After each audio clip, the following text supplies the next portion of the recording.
Right, hello and welcome to the Ball Futebo Podcast, a weekly podcast by two brothers about all things football in Portugal. You're listening to myself, Albert, and we haven't got Barney this week, but we've got two excellent substitutes, two veterans of the show at this point.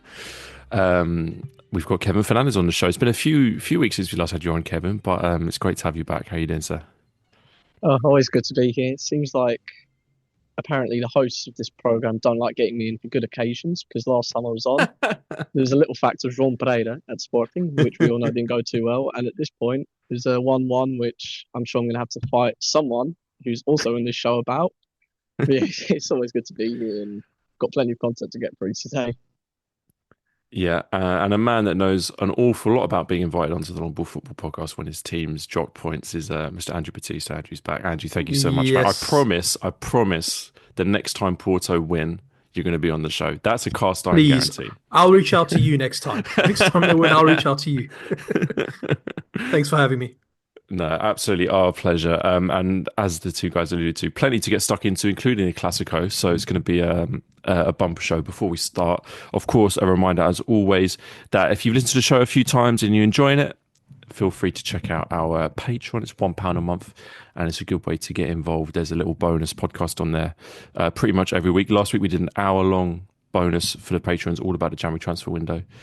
And there's other good stuff on there as well. So definitely check that out if you're interested. But fellas, let's get stuck into the Clássico, because they don't come around too often, but we were treated to another one this weekend as Porto hosted Sporting at the Estoril Dragão. Sporting went ahead through some individual brilliance from Giovanni Kendo, who set up an unlikely goal scorer in Ivan Fernandes, but Porto, I thought, did very well in the second half to get back into the game, and perhaps despite some late chances for Sporting, were able to level the game through Danny Neymar. So it ended 1-1. Quite a lot to consider in this game, particularly from Porto's perspective, Andrew. But I will come to you, Kevin, first, just to get your thoughts on the game, because these Clásicos, they often throw up a lot for the viewer, for the fans to take in, as did this game. But perhaps the one thing that I felt was missing from this Clásico compared to perhaps more recent Clásicos which Sporting have been involved in, was that perhaps there was a lot of quality in this game. I don't know whether you agree with that or what your thoughts were on the game as a whole. Yeah, I definitely agree with that. I mean, you have to look at the context of both teams, and I don't think you can expect the upper echelons of quality that we've been kind of used to in Clássicos, let's say a decade ago. Not in terms of only individual quality, because obviously Porto just sold Galeno and Nico. They're two players who are two of the better players in that squad. Obviously, Galeno is very hit and miss, but when he is on form, he can create individual brilliance. He does contribute to quality in the final third.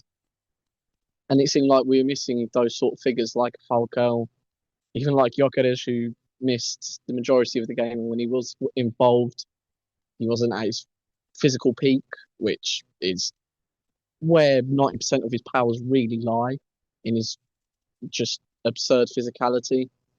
And that probably accounts for most of the problems in Sporting's end, because they had a better first half, as they tend to do with Rui Borges, but because of all of the injuries, players are being forced to play more minutes than they should, or return earlier than they should, or they have returned, they are well enough, but they're still getting back into the rhythm of things. And you create these three factors. You create a bench that isn't really prepared to come in and offer the same guarantees. And it's a recipe for disaster, because Rui Borges has basically been on a philosophy of trying to survive. His key phrase when he came into the club was, there needs to be attitude even when there isn't that quality, really. And that's pretty much what has been making Sporting survive. They're not living, they're surviving for most of the second halves. So I don't want to take merit away from Porto overall, because obviously Anselmi coming in, he's got a very difficult job. He's lost two key figures in that squad, very influential. You can say what you want about Gillian, who is kind of that 50-50 figure among Porto fans, but Anselmi has come in, he has changed structure, not having ideal pieces to put in there. They had very good moments. They took control of the second half very well. Obviously, it seems like their attack is very 50-50, and I'm sure that will be extended onto in a second by the resident Porto fan. But to me, it seems like it's a very bipolar attack in the fact that you don't have anyone really composed in the final third. You have Samu, who even himself, he's an amazing finisher, but even he can get emotionally overcome. And we saw it a couple of times in that match, which I'm sure we're going to get onto the one nearer to the end and everything that transpired near to the final whistle. But apart from Fabio Vieira, and he's far from his best self, he's the only one that you could expect to be very, very composed in the final third and have that sort of influence. Apart from Rodrigo Mora, and you cannot expect him to create everything by himself. So it's definitely fair to say that there was a lack of quality in this game.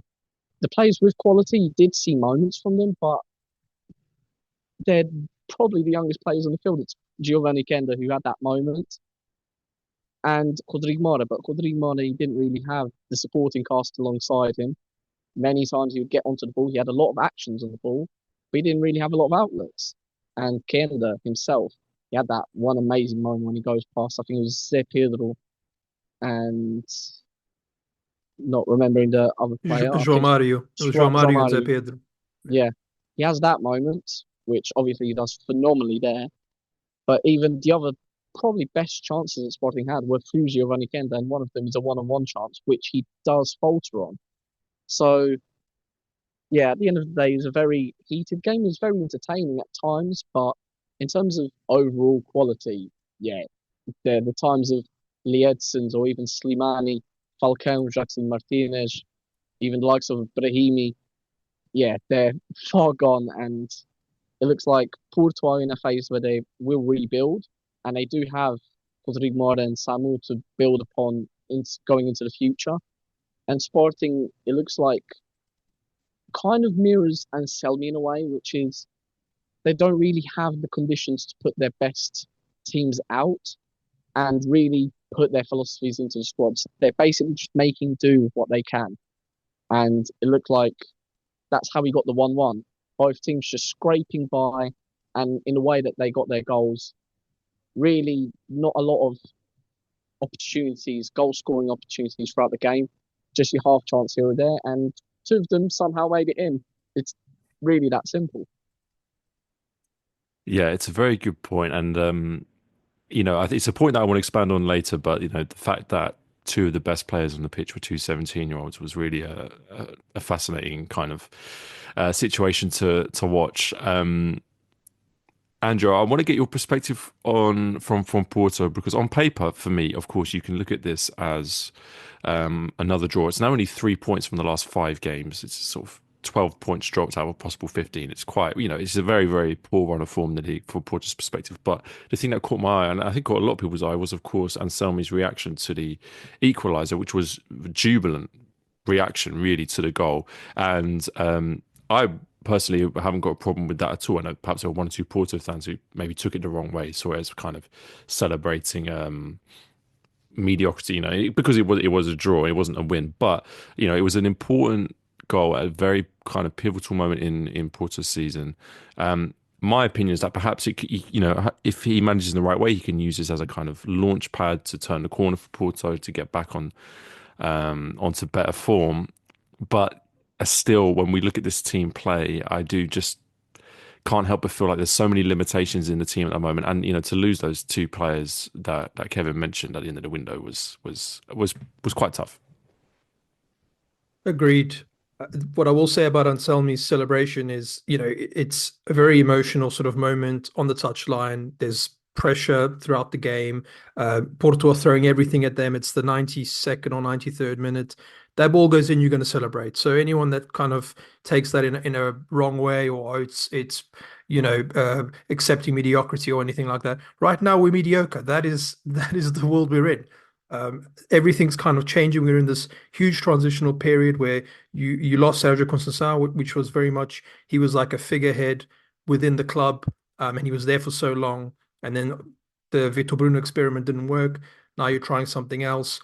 What I will say about the players so far since Anselmi's come in, and some of it is obviously new manager bounce, but there is an energy to this team that is a bit different, and they seem to be more decisive in certain situations. It's a new shape, so they're all kind of learning what their roles are and what they're meant to do.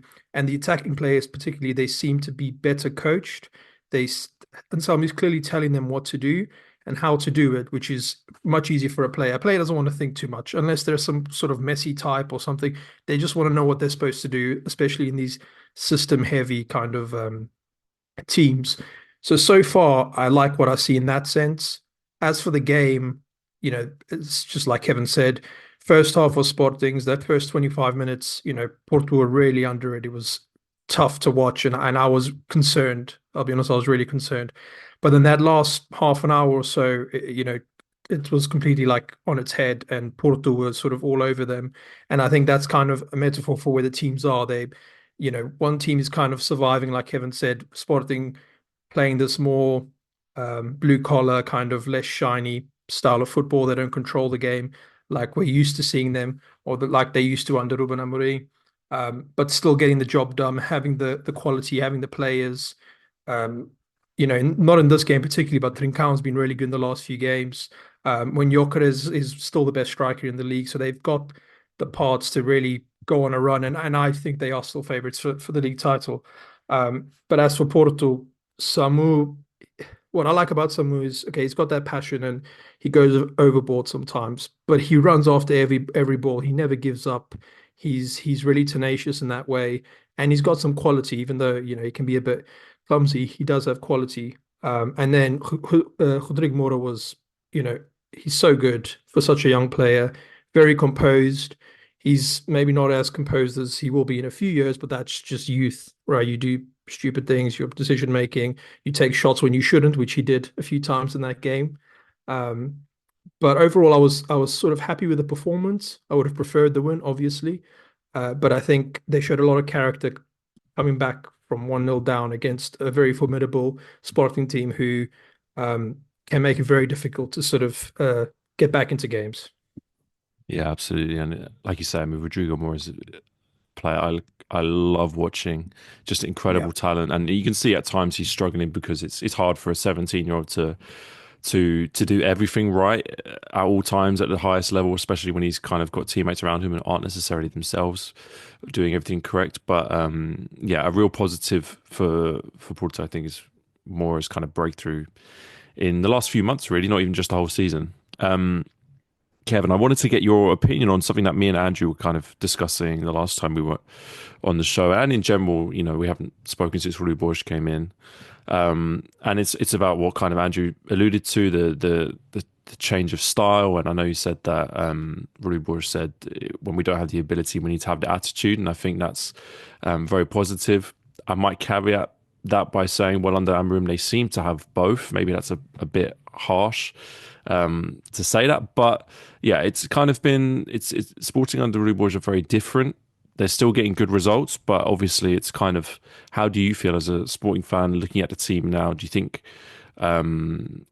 this is the team playing at the kind of getting the most out of its potential, I suppose? I, I can't really answer that at the end of the day because it looks like it's a situation where no one from the outside is really, they're not going to know what's going on behind the scenes. And what's going on behind the scenes is every time that we get to a press conference before a match, we are asking Rui Borges, is this player available? How is his physical condition? And it's not to exaggerate and go on a tangent like Ange Postecoglou seems to do for Tottenham and be like, mate, I've not got the players. But I don't think Rui Borges really has the players, and the players that he does. I mean, we looked at the impact that Gyökeres had when he came in. He was not himself. Anyone can tell you that. He was not running freely. He was not running as he usually does because usually he's 110 miles an hour consistently. And he looked lethargic for his standard, at least. Harder was a lot more energetic. And perhaps Harder could have given a little bit extra. I thought he shouldn't have come up at the time that he did. But I don't know the physical state of Gyökeres, whether he can give something against Dortmund, which is a match tomorrow. And he's trying to balance the necessities of the team now and what he can do to protect players that aren't in the peak condition for the next games, it's very, very difficult because at the end of the day, you have senior players who are out, like Pedro Gonçalves, like Nunes, who haven't played for a very, very long time now. And you have repeat injuries like Morita. You have the sporadic ones that come along, take players out like Jenny. Inacio missed a few games. Even Humans has missed games. Um, Simões come off injured, and he had a very good start. But against he's coming back, and he doesn't even look himself. Like I could go on and on about individual players who have missed significant portions of the season. You don't really remember a time where Sporting had their full squad available. So I do think Hojbjerg could potentially rely on other figures, such as Alfonso Moreira coming into closing stages of a match. If you need a little bit of energy, a little bit of an impact to make up for figures like Kinder and Trincão, because they looked dead by the end of that match. Even if it's using another one of the fullbacks to try and compensate, maybe push them into a left midfielder role, because at that point of the game, Porto were containing Sporting deeper and deeper into a fact where they couldn't even escape. Look, at the end of the day, I think Hojbjerg could potentially put his trust in other players, but he's not been here for that significant period to really know. And the physical limitations are very evident. So if I'm 100% happy with Hojbjerg, I wouldn't say so. But I don't think that any Sporting fan is really in a position where we can say, yes, he should do this, or no, he shouldn't, because it's very difficult to say. And obviously, Hojbjerg cannot play all of his cards and say, oh, by the way, he's completely limited. Like, he's only playing because he has to. It's very hard for a coach, especially coming into a role such as this one, with all of the competitions he has to play.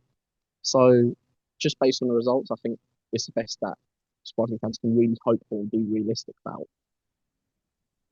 Yeah, I think it's a very fair point. And as you say, the result was a game where there wasn't perhaps the quality that we've seen from. Maybe we've been a little bit spoiled in recent years, especially I look back at some of the Amorim Conceição derbies, which I particularly enjoyed. Gents, I know it's well-trodden ground at this point, and I'm reluctant to even bring it up, but I do wonder whether either of you have anything you want to discuss regarding how the game ended. Of course, I actually forgot the referee's name. I'm sure one of you all know it, but decided to send off two players during the same corner kick routine, i.e. before the corner was even taken. It was Mateus Reis and who was the second player? Oh, Diamande, yeah.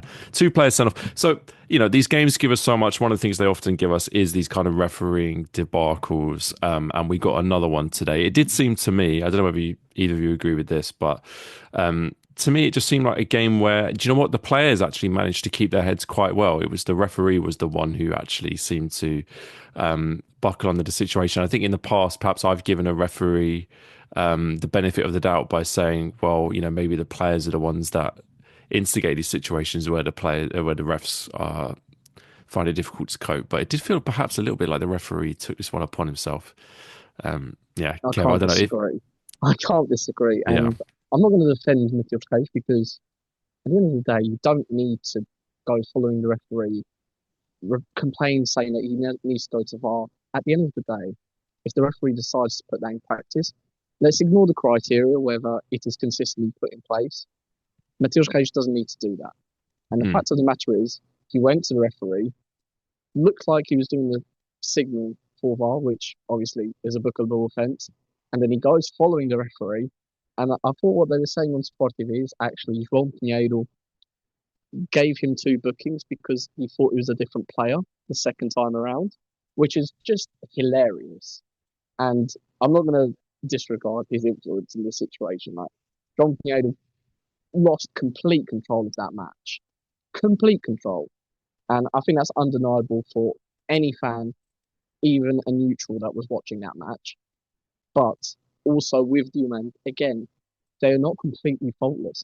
Why is he putting him in a situation where João Pinheiro, who we are familiar with, who is card heavy, which likes to be a protagonist in that fashion, you don't want to provoke him. You don't want to give him a situation where he could. And at the end of the day, you're in the Dragão. Those sort of situations will not be likely excused. They will not be just brushed aside by the fans. The pressure will be immense by the fans, as it would be in Alvalade. At the end of the day, Sporting never wins when they enter that sort of game. It was a clear head loss by a couple of the players near the end. They're in a very emotional state. It looks like both teams seem to be fighting for their lives, not with the same freedom which they have played with in the past. So I'm disappointed with Reis, which is a repeat offender. You meant to, even against Arsenal, he had a clear moment at the start of the game in the first few minutes where he could have easily been booked if he was the same referee. So I think they need to be more emotionally composed, more mature. They can't enter that sort of game because Sergio Conceição was a master of the dark arts at the end of the day. The Sporting were, well, in this case, Diomande seemed to be being provoked a little bit by the player he was tussling with, and he entered that provocation and he came out worse. You always want to be the team provoking, not being provoked. So, yeah, I'm obviously Jean Pinheiro.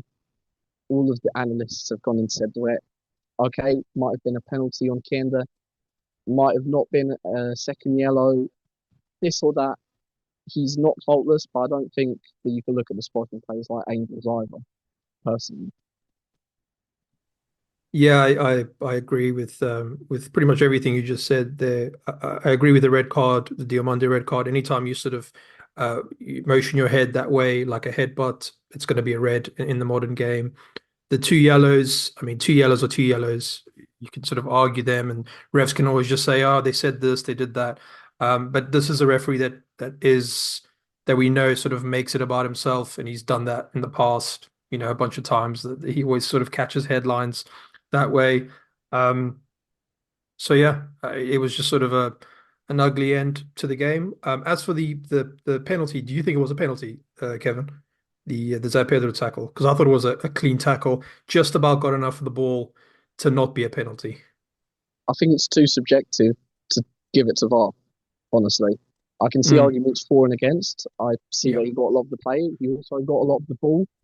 I'm not 100% sure on the official rule, whether how much that really influences the call or not. But if the referee didn't give it, I certainly wouldn't give it to VAR because it's not a clear and obvious error, in my opinion, at least. Nice. Okay, good. I mean, there was a meltdown online after the game. I don't know if you saw on Twitter about There that always penalty, is. but It wouldn't there matter. always is. Yeah, but I'm glad to hear that the sensible ones sort of at least have a bit more of an even opinion about it. Yeah, I thought the same as well, to be honest. It was one of those where I just didn't think anyone could say clearly Yeah, either way that it was going to be this or that. And so yeah, personally, I didn't have a problem you with can it. be wrong and you can be right. Either way. Exactly. Yeah. Yeah. But look, I think let's leave the ref chat because I don't particularly enjoy it. Although I did as a neutral, it did kind of spice up my Friday evening somewhat towards the end of what had been a fairly tame game. My only final comment on this game would just be, obviously a draw much more beneficial to Sporting than Porto given the circumstances, and a point doesn't particularly help Porto if they're going to try and fight for the top two or what have you. Helps for that, yeah. It does help, indeed, and I'm sure Benfica would have been fairly pleased. And speaking of which, gentlemen, let's move on to Benfica, who earned, I think it's fair to say, a hard-fought win at the weekend as they beat Moreirense 3-2 at home. They did get off to a very strong start. 2 early goals from Pavlidis, who God knows needs a confidence boost. But it did get a bit tougher as the game went on, not least because there were 2 very serious injuries in a very short space of time. Manu Silva and Alexander Barr going off with what apparently are both ACL injuries, which is very, very unfortunate to happen in one game. Moreirense, I thought, put together a fairly spirited comeback. They took the game to 2-1 and then 3-2. Never quite doing enough to get a point out of the game, and Benfica were able to hold on. Andrew, how do you feel about this performance and result for Benfica, do you think it goes some way to kind of alleviating the pressure that Bruno Lage was under that we were discussing a couple of weeks ago? I mean, of course, had he lost, he'd be under more pressure, but you felt like a game like this, it's kind of the bare minimum to win the game. As far as pressure, yeah, the result will alleviate some pressure, but I don't think they were particularly good by their Mm. standards anyway. It doesn't help when you have those forced subs early on in the first half due to injury, but they were quite wasteful with the ball, which isn't really what you'd expect. The goals, I mean, the first goal, I don't want to go back to sort of refereeing decisions and stuff, but I hate those kind of penalties. And I know they're sort of penalties now, but those kind of penalties where it's kicked into the defender's hand from close range, they're almost always given now, but they just seem really, it's just an annoying one for me. I just don't like those kind of penalties. Um, but yeah, I don't think they were super good. They still have that same issue. I mean, I feel like we talk about it every week. There's something sort of missing. They've got some players that do impress me from time to time. I'm always impressed by Leandro Barreiro. I think he's such a hard-working midfielder. He really puts himself about, plays really well. We got to see Bruma cameo, his first appearance for the club. He looked pretty good when he came on. But otherwise, I don't think there's much really to say for Benfica other than they won the game. They made a few mistakes. There was a few loose passes. One of them resulted in a goal, and that's sort of a thing that's happened to them a few times this season. And until they sort of sort that out, yeah, I think they're going to have a few more of these kind of tight games against the better teams, let's say. Yeah, and if they're hoping that their action in the January transfer window is going to help them, then let's see how Andrea Bellotti gets on. Anyone who listened to our Patreon podcast last week will know my thoughts on that one. Kevin, I know for a fact that Cesar Peixoto after the game was disappointed not to get anything from the match for Moreirense. I'm not sure to what extent I agree with that because they conceded 3 goals, so they can't be too disappointed. But it was obviously a fairly positive performance for Moreirense. And actually, in my opinion, despite them not being the most spectacular position in the table, I think what Peixoto has done with Moreirense pretty much for the whole season has been quite impressive. I rate Peixoto quite a lot, really. Mm. I thought he's very much a manager, a little bit in the mold of Seabra, which looks to have positive ideas, whether he's able to implement them, have that time, whether he stabilizes the team in time to implement them. That's a different story, but he's definitely not a manager in the mold of the ones that consistently don't get results, really bring a project back a couple of steps to just build a solid foundation, grind out results in a more defensive, pragmatic fashion. He's not one of those sorts of managers, and he's plugging away. I don't know to what extent Moreirense really have conditions to build more with this squad. I think they've had better squads in the past with some very promising individuals, whether it be Gonçalo Franco, which obviously it does look like they're missing a lot of his influence in midfield at times. Very, very, a lot of the time it looks like Alan Zingle is really their sole focal point and source of inspiration.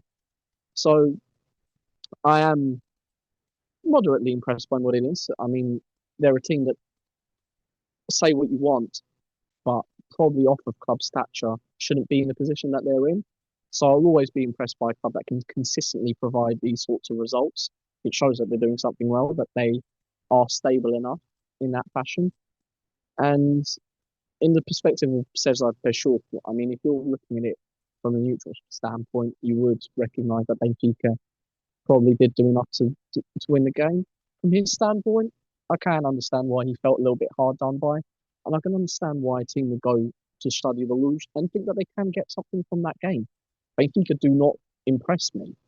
It can be made by Benfica fans that Sporting Porto aren't impressing right now, but Benfica should, in theory, have the best foundations to impress. They've got the most expensive squad, and the manager's been there for the longest time, and his reputation is pretty much built on psychological bounces, those sort of purple patches, if you will. And Benfica seemed to have the same issues as when they came in, the defensive transition. Obviously, now they're lacking even more individual quality. Di Maria getting injured, but Bruma not coming into the side, and that might combat it a little. But yeah, Benfica always looked like they had something missing. I thought Manu Silva would provide that because he's very well balanced. He's got the defensive side that maybe Bahrain will have, but he can also get that progressive passing like Koksu is can provide and is sometimes a little bit unreliable. So I thought that would improve Benfica a little bit. But it looks like the personnel, be who it is, kind of just masks over the cracks because I don't think Benfica has evolved tactically as a side since Bruno Lage has come in. Really, I don't think anyone could say that they've improved as a collective. Maybe the individuals are more motivated and they've been put into a better position to do so. But overall, they're not really that impressive. And it's things like that that Moreirense will go in knowing that they're a very well drilled side, that they can get something from the game because they did prepare the game well. I think it was largely individual mistakes and lapses in concentration, which did give Benfica their openings. So yeah, I'm sure Benfica will do fine the rest of the season, whether they get the title or not. I think it's going to be a case of how Sporting get along, really, the influence of their injuries, their consistency, because Benfica are in the best position. And in terms of what it is, at the end of the day, whatever position they're in, they're probably going to stay there or thereabouts. They're very stable, and that's probably going to be their selling point until the end of the season, really. They also haven't won a game since the 5th of December. It's been a while since they've won a game. Yikes. I didn't actually know that. Yeah, so since the 5th, it's been a while. Was the last one was against Sporting. Apologies, Kevin. It was the last win was the 5th of December.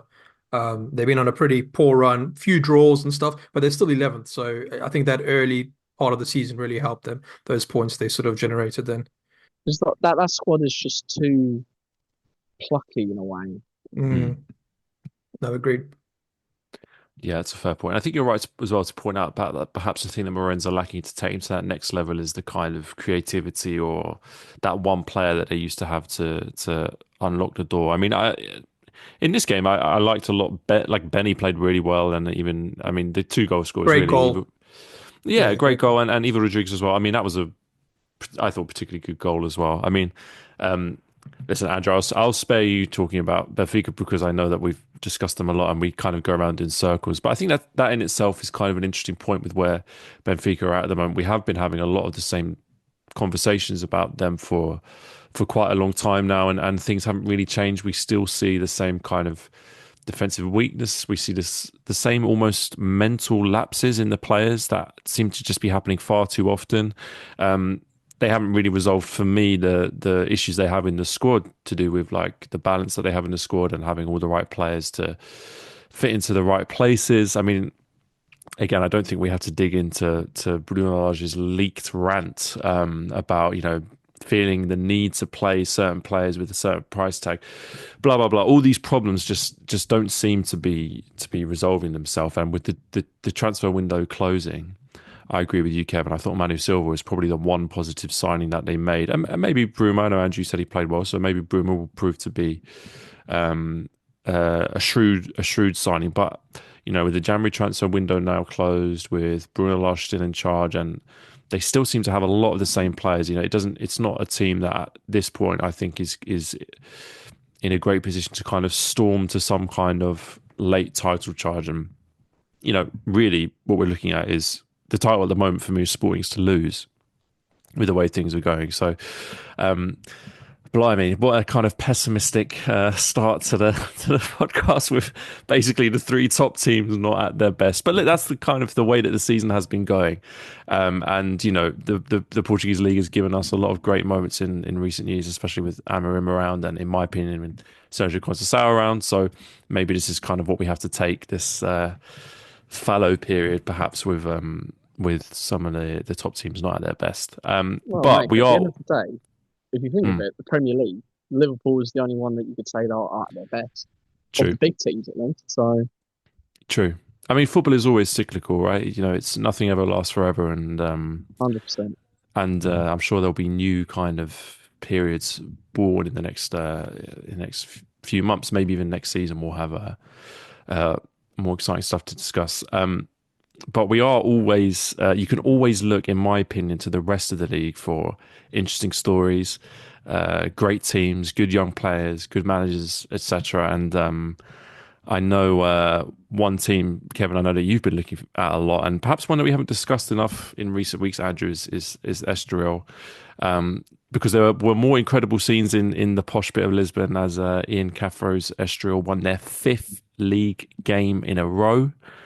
They beat Boavista 2-1 at home. Two goals from, I think it's French striker Yanis Begraoui put them ahead. Boavista tried to fight back a little bit. Robert Bojnik, he's still there, if you remember him. Got a goal towards the end of the game, but it proved a bit fruitless. It did end 2-1 to Estoril. Kev, I know you've been at the very least looking at Ian Cathro a lot and Estoril, but it's an incredible run of form. It's been an incredible turnaround, and one to coin a phrase I saw you use, a real testament to why being patient with a manager can really yield results. Exactly that. I made a big point of that just because pretty much two of the bigger feel-good stories of the league have been based on patience, where a lot of other clubs wouldn't have had it. I think I saw the statistic. I'm not 100% sure, but it was around the 14 team mark. They have changed their managers this season, about 13, 14, which is embarrassing at this stage of the season, really, It's including incredible. the big three, which you don't see that often. Um, and yeah, he's won more games, and this was even when he won 4 games out of 4, not 5 out of 5. But Mm. he won more games so far in 2025 than he did in the whole 2024 of this season. So it Wow. just comes to show that a little bit of stability can do wonders for the squad. And he was pragmatic in a fashion. He did change the structure of the squad. He did place a lot more responsibility on a player like Holsgrove, which I think makes more than enough sense. Having him take control really of proceedings, having a player like John Carvalho, as much as he does have the ability to be in deeper roles, a little bit more like Cogsu, I would say, the capability to play more of an eight, but really where they do shine is a little bit closer to goal because they don't really have the ability to do all of the defensive work as a midfielder. Those two have been just crucial. Their little positional tweaks, obviously how he's dismantled the defence from pretty much a 4 to a 5, and Wagner Pina, he has really been really impressive. I mean, Mm. I don't think anyone would have suspected that he'd be as consistent as he's been showing, but that's also been crucial for them. And yeah, it seems to be one of those phases where before perhaps everything seemed to be going wrong because Cathro, I think we all remember that Sporting game where he all of a sudden played fullbacks on the opposite side and he switched to a 5 for the first time. And a lot of tactical tweaks no one really understood because it basically just got rid of everything that Estoril were doing until then. And that was kind of the wake up call. And everyone's thinking, like, how is he still here? What are you doing? But even in Scotland, he seemed to be misunderstood, got criticised long as soon as he got appointed as the manager of Hearts, which is interesting now because he's getting a lot of praise for all of his ideas and maybe being a little bit out of the box. Yeah, I'm never gonna shut up about a manager who perhaps goes through a period where he needs a bit of patience, he gets it, and he shines at the end of it. Because him and João Pereira Casapia, they had very bad results at the beginning, and they're doing very well now. And look at where they're going because they're getting very close to a team like Vitória, there and thereabouts. And everyone was talking about Vitória at the start of the season. And Hmm. the likes of Santa Clara and Braga, they're not that far away. They can't definitely get to like the seventh, sixth sort of position. And I like that. I don't like that it's always the same sort of teams. You get Moreirense every now and again in a Santa Clara, but then always seems to be Braga and Vitória there and thereabouts. It's refreshing to see these sorts of names around there. Yeah, I completely agree. And Andrew, I think the last time we were on the show, we were saying Estoril is a team we need to talk more about. So I think this is a great opportunity because I think very few people would have predicted where they've got to now, especially be, as Kevin said, fighting almost for the top six, um, which is really exciting. As I said, in Yanis Bugrari, they seem to have a really exciting striker, only 23 years old, so a very good age, exciting player. And suddenly you start looking at their starting 11s, and you think, you know what? There's a lot of quality in this side, especially with the likes of Rafik Gaitan coming back, João Carvalho on the wing as well, Jordan Holsgrove, Sheka, Wagner Pina. Joel Robles in goal, for me, a signing that I thought was a bit strange, but actually seems to be embracing the project very well and looks like a leader on the pitch. So all of a sudden, and as Kevin's so right to point out, probably to do with giving the manager time to build his ideas, we're looking at a team that's gone from looking quite weak and worrying about their future in the league to suddenly enjoying the kind of fruits of the manager's work and enjoying some really good performances. Agreed. They're having a really good season. Just on this game specifically, the two goals were two pretty big mistakes from Boavista. So they were kind of gifts. Well, yes. As usual. So I will say that everything is kind of going wrong for Boavista, and it's just making things way harder for them. But when you're sort of playing with confidence and you guys and the team's playing well and everyone's sort of doing the things they should be doing, those kind of things happen more often than not. When you're more positive things happen for the team, even if it's the other team making a mistake or something like that. So credit to Estoril, credit to Ian Cathro, because he was under a lot of pressure. I didn't see this coming when we spoke about him at the beginning of the season, and we'll see how far they can get. It seems like they're not going to lose a game, because it's like this kind of run doesn't happen for teams like Estoril.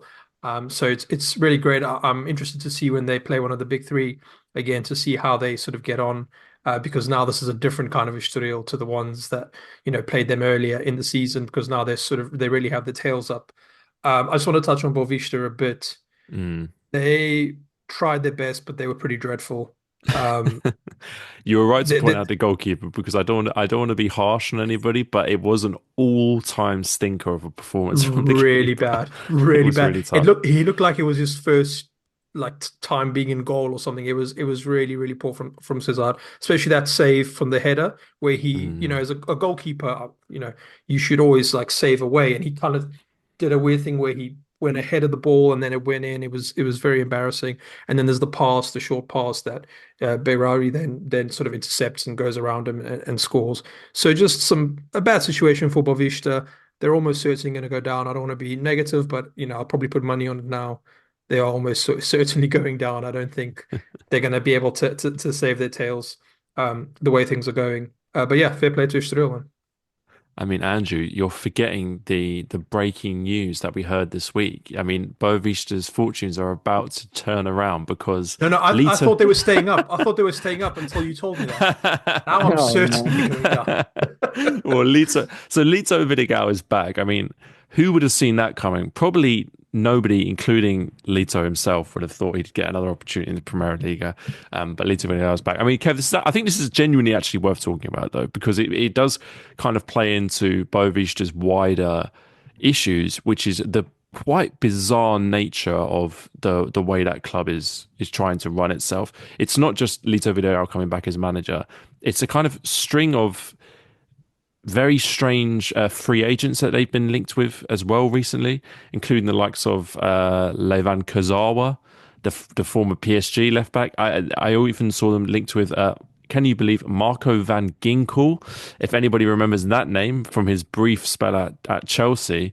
But they obviously didn't make any signings in the January transfer window. Cristiano Bacci resigned, and I thought he was insane for even taking the job in the first place, but actually I thought did quite well given the circumstances, and seemed to be fairly committed to the job and had genuine belief that he was going to be able to help this team. He resigned the day before this game, which is kind of a bad enough situation as it is. But I mean, we've said it so many times that Boavista are in a bad place, and perhaps their time could be running out. And yet somehow they always seem to manage to turn it around. I don't know, Kev, if you look at this team, do you see any way of them turning it around? Well, Boavista in the past, they've been very close to going down. They've survived. Yes. Let's be honest about this Boavista team. Against Famalicão, I know they had 5 subs. One of them is a goalkeeper. They are being linked now to Kazawa, as you've just said. On the other, well, if he plays left back, at right back position, they had a player who wasn't even a starter for Barreirense. So I think that Yeah. kind of underlines the bizarre nature of this team. And getting Leeds Vidigal back, I don't want to be too rude about him. I'm sure he's a lovely guy, but I think his CV speaks for himself. It's 2025. Let's be brutally honest here. Whatever hopes that they had were really in the manager, and he's just resigned in the fashion that you said. So clearly, the board couldn't even keep him minimally happy to see out the rest of the season and give that squad some sort of hope because they clearly have it or had it. I don't know at what point it's going to disappear, but it's not a fact where they've just shut up shop and accepted their reality. They do give it their all. They're just underqualified. It's just they just don't have the quality to do it, and it's a very poor situation. I feel bad for those players and that coaching staff because they are not at fault here. It is underlying issues that have been found out at teams like Bordeaux, and Boris are going to get to that point. And I just hope they can get to a point. And I don't want to be overly pessimistic, but given the track record here by the newly hired manager, by the board, and really we can think about Portuguese league history. I hope they don't end up like Beira-Mar, Naval, União da Madeira, historic clubs with rich histories which have ceased to exist. Even the likes of Aves, who literally won the cup, the Taça Portugal, against Sporting in 2018, and a few seasons later, they literally had to sell the cup, or someone stole the cup and they had to buy it back through an auction. Whatever that situation was, like that is how this is going to go, and it seems inevitable, and it's sad. And I hope we can get to that point, and Portuguese football can get to an actual point. And maybe I'm going slightly off topic here, but it needs to get to a point where these owners can't then buy themselves into historic clubs, take full control, and run them into ruin in this way, which has happened clearly far too many times. It's a very good point, and it is. I mean, I never take any pleasure in Boavist's downfall because it is such a historic club. And I mean, I know even Andrew is a Porto fan. You won't. This isn't something that Porto fans will be happy about either. It's not really something anybody will be happy about. So it is a really alarming situation. They won the league 23 years ago. I know. Yeah. And I mean, I was looking back at their results because I remember they won the first game of the season. I think it was away at Casapia or at home against Casapia. And I remember so clearly recording the first sort of main podcast of the year with Barney. And we'd done our preview shows and we'd done our predictions and we said, Boavista are going to go down. You know, they've got the transfer embargo. It's all looking terrible. They've got this manager that nobody's heard of. It's a disaster. They won the first game of the season. I remember looking at performance and thinking, like, I've done it again. I've predicted Boavista to go down, and they're going to prove me wrong because they played so well. They were really committed. There was so much effort from the players, and I looked at this team. And I thought they've got every chance of staying up with the way that they're playing. Anyway, that was 50% of their entire wins this season came on that day, the opening day of the season. They won one other game. I think it was in November against Gil Vicente. So yeah, things have gone south very quickly, and well, maybe not dwell on it, but it's a pretty crap situation. You know what? I hope we're wrong and Lito Vidigal wins every game and he proves us wrong and they stay up. That would be incredible. And I don't think it's going to happen because of his CV and we know sort of the track record. But I think a club like Boavista now, there's so little stability. You should be looking for a manager where there's going to be at least some stability. Lito Vidigal could walk in and then walk out again in a few weeks' time. You know, this is the kind of thing he's done in the past, and then you're just worse off. So they probably will go down. They probably need a reset. Hopefully, they can stay solvent long enough, not go bankrupt. But yeah, anything can happen at this point. Who knows? I mean, the thing that always amazes me is like these clubs' contact books seem to be so short. I mean, they've got I know their owner's a bit of a dodgy guy, but they've got it's club legend, right? Farry Fay, he's kind of a well-known figure at the club. He's like the sporting director. Does this guy really not know any other managers other than Lito Vidigal? I mean, if Lito Vidigal keeps Boavista up, it will be not only a great thing for Boavista, it'll be amazing for this podcast, thinking very selfishly. So I will come back onto the podcast and record a 5-minute apology to Luke Vidigal if that happens. In a Boavista shirt. Yeah, I'll do that. I'll do one better, Kevin. I'll do an apology rap to a beat if you want. That's how confident I am that it's not probably going to happen. But yeah. Well, there we go. Other point, you'd actually be very surprised because Milton legend Alex Bunbury, he's bought a club in the Madeira District Leagues, and even that went insolvent whilst he was still in the District Leagues. So it actually happens more often than you actually think. Quite far too often in this league. It is really the kind of the dark side of football in this country, which we've seen far too often. Gentlemen, I think we will leave it there. I'll give the listeners a glimpse behind the curtain. I did have penciled into the running order discussion of Fernandes nil, Nacional 2. I'm going to be honest with you, that was purely for Barney's benefit. That's a Barney game written all over it. It had 2 red cards, 2 goals from a left back, and Nacional's new Japanese winger got himself sent off. So I think that was really up his street. I think we'll spare the listeners our we can do it very simply, actually. There we go. Absolutely. That's exactly what I was going to say.